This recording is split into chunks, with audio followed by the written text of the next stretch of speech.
Hey guys, Ryan Jackson Airsoft here with a airsoft gun review. Today we have a G&G Combat Machine M4. This gun is very light, so compared to my higher end guns, this is really fun to play with, fun to grab and go gun. It's polymer and the battery goes in here. It has a 315 FPS with two 8-gram BBs.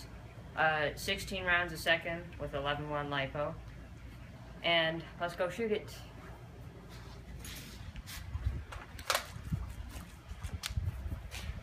With 28-gram BBs.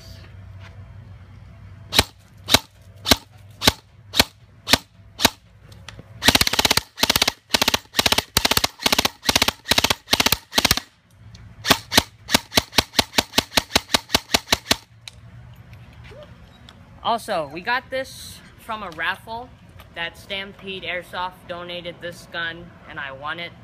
So I just wanted to say thank you to Stampede. They're good people, good prices, and most importantly, their players are good. They know there's airsoft, they know what it is, and I just want to say thank you to them. I'll link their Facebook page in the description down below. Thanks for watching, guys.